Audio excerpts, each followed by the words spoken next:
Hello, my name is Rowan Fisher. I've never spoken publicly about the sexual abuse I have faced, but in light of the appalling stories being shared by my past peers at Prospect and the political climate of today, it is time. In sharing these stories, I want to offer support and a safe space to any other survivors. We are not alone. We should not have to hide.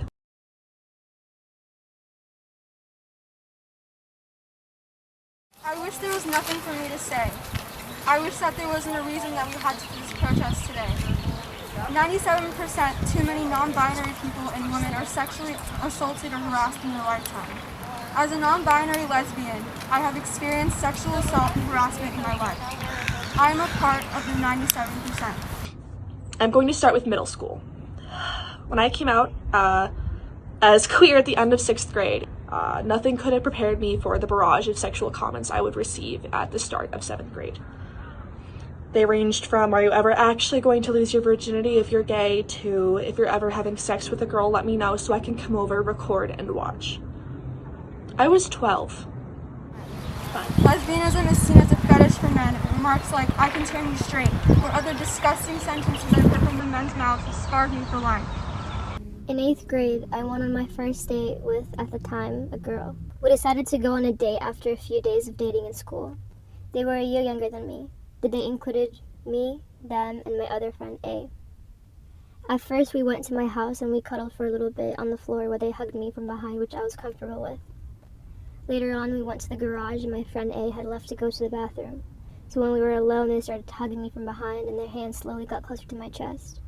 I was able to push them off and we uncomfortably laughed about it. We then left my house and we went to go out to the movie theater, where I was very reluctant to hold their hand due to what had just happened. I remember when I had a job, there was this guy that was older than me, and I didn't know it at the time, but he had been known for hitting on girls, especially younger girls. He had told me, oh, I watch porn every night before I go to sleep. Do you watch porn? And I was like, well, I'm 15, so not really.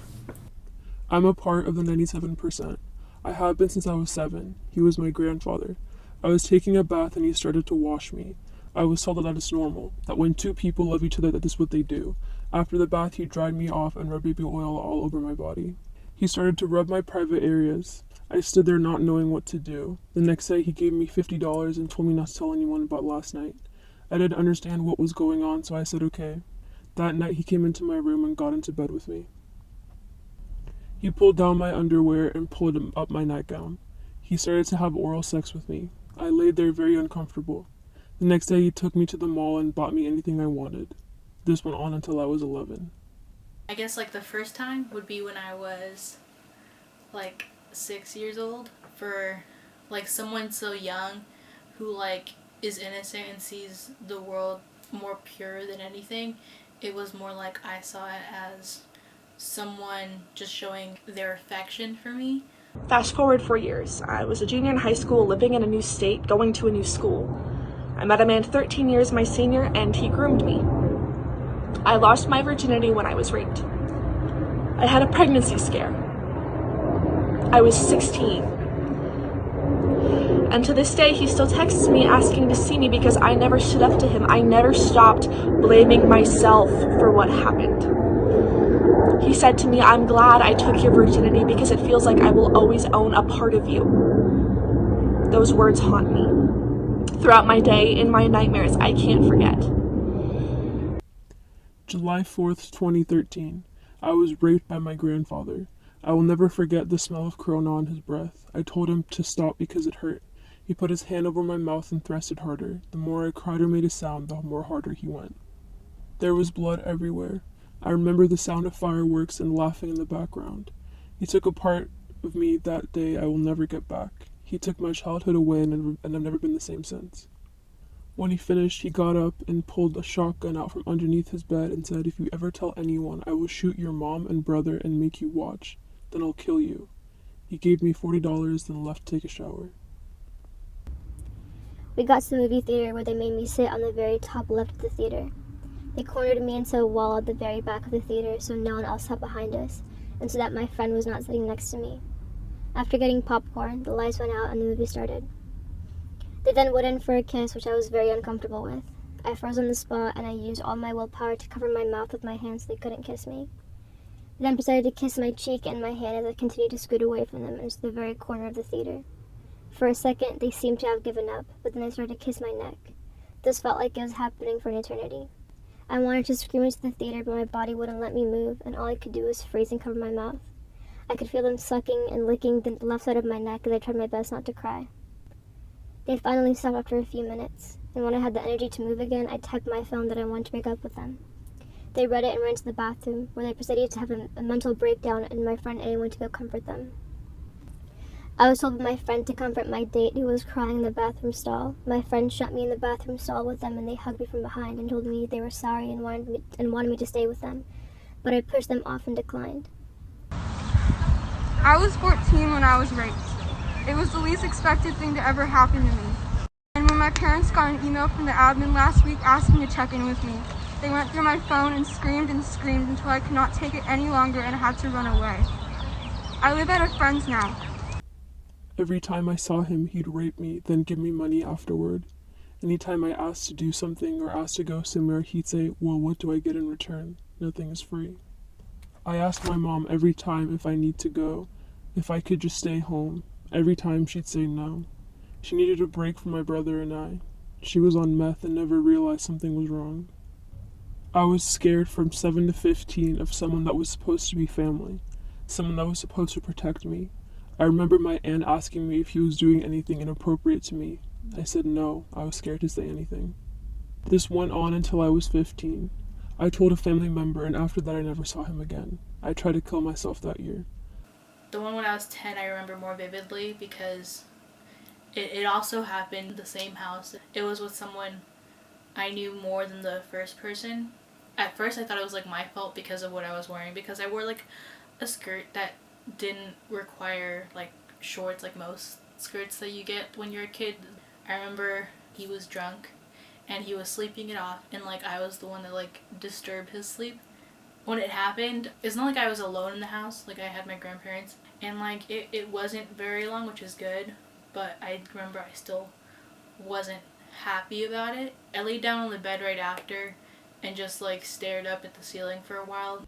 I didn't think it would happen again. He was my best friend since 4th grade. We hung out all the time. He would spend the night at my house, and I would spend the night at his house too. Our parents were friends. One night he came over, my mom and my brother were out. We were watching a movie in the living room, and I left and I felt him coming closer to me.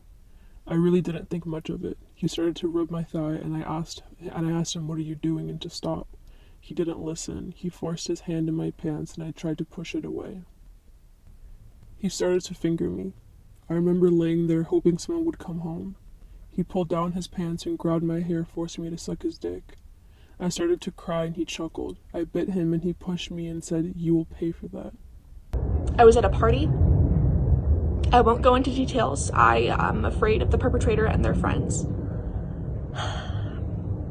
What I will say is the next day I was in the ER with bruising around my neck and on my jaw, getting a rape kit done and talking to police.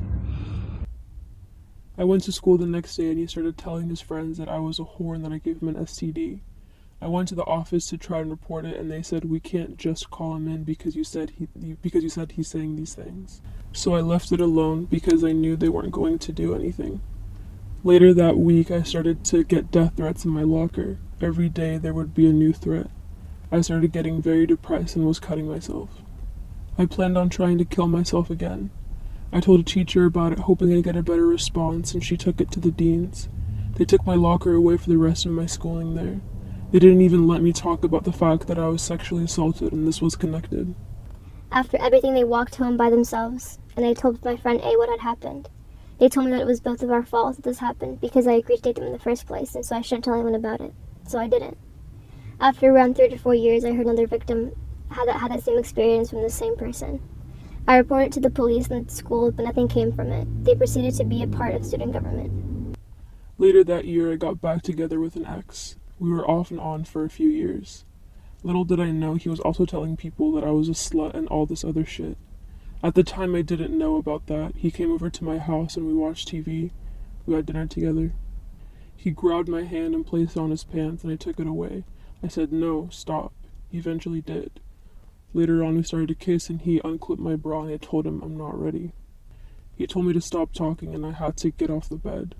But he shoved me down and face first into the bed. He pulled my pants down and started to rape me. I remember freezing and tears running down my face. It went on for 10 minutes, but every second felt like forever. When he was done, he kissed me on the forehead and said, "I love you." That weekend was the worst weekend of my life. I sat in the shower for 2 hours scrubbing because I felt so dirty. Monday, I get to school and I see him and the other guy who assaulted me. They were watching something on my ex's phone.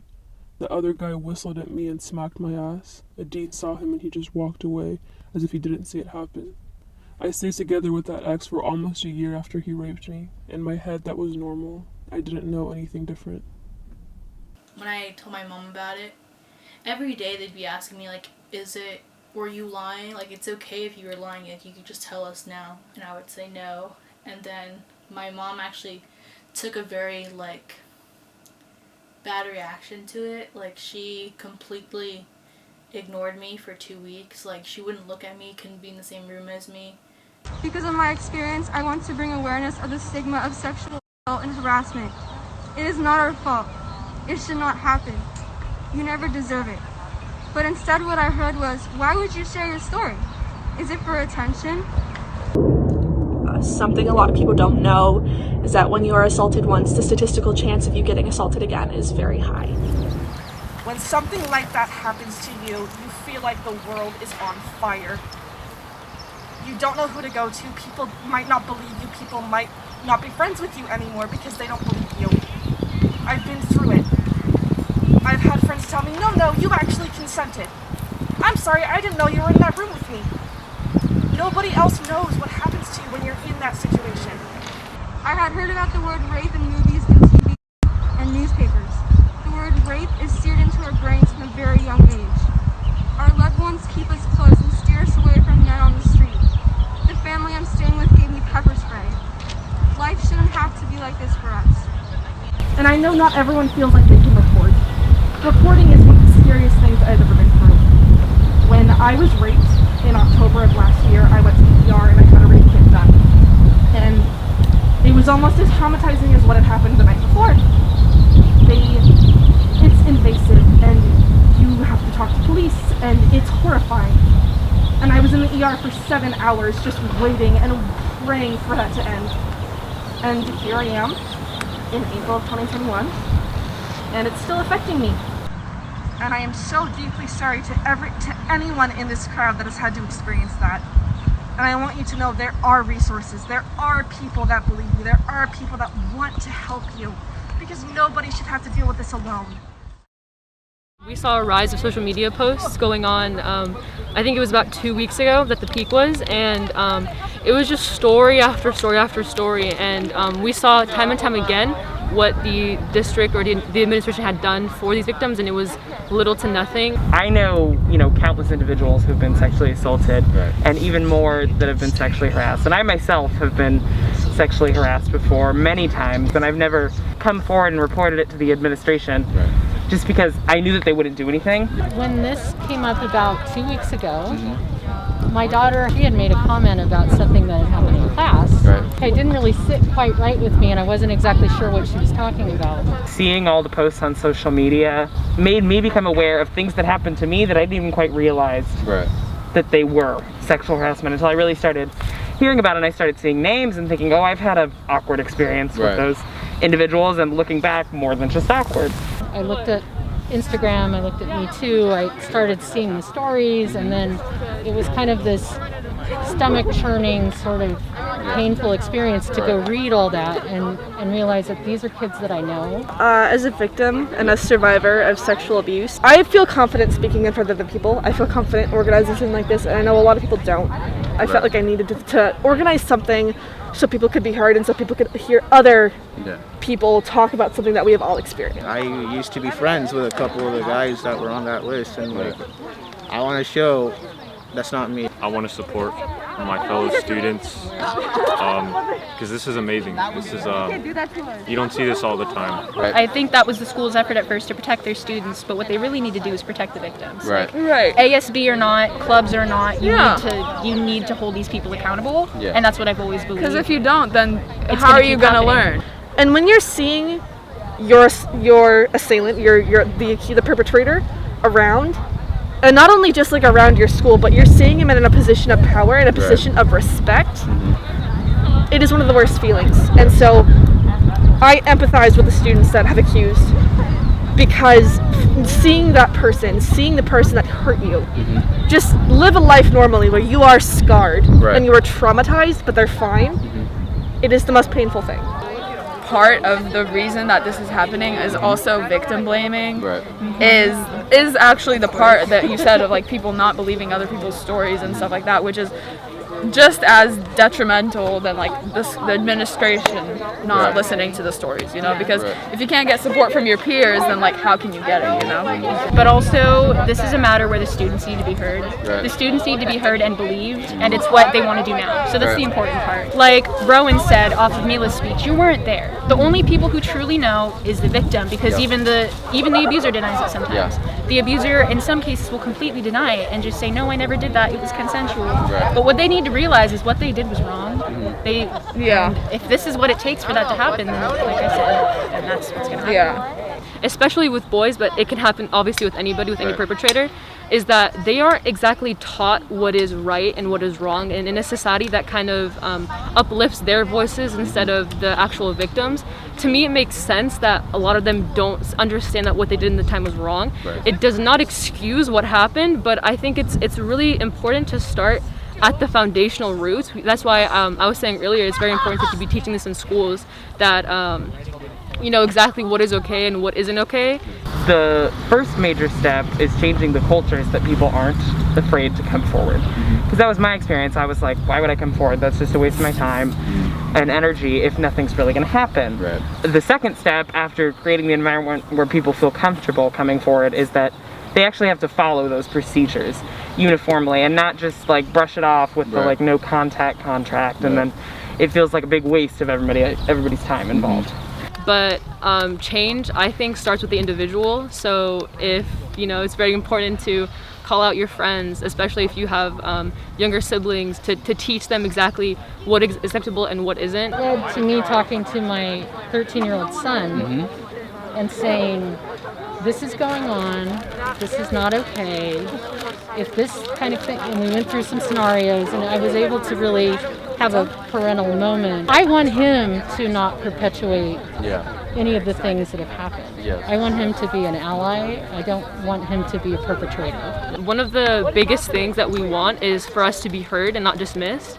And it seems as though that's what continued to happen. I know the school does have multiple policies in place about what needs to be done once a sexual assault or a harassment report is filed, but the thing is that doesn't seem to be happening. And so what we want first and foremost is to be listened to, and on top of that, you know, have all the necessary precautions for it to not happen in the first place, as well as the necessary consequences for these perpetrators.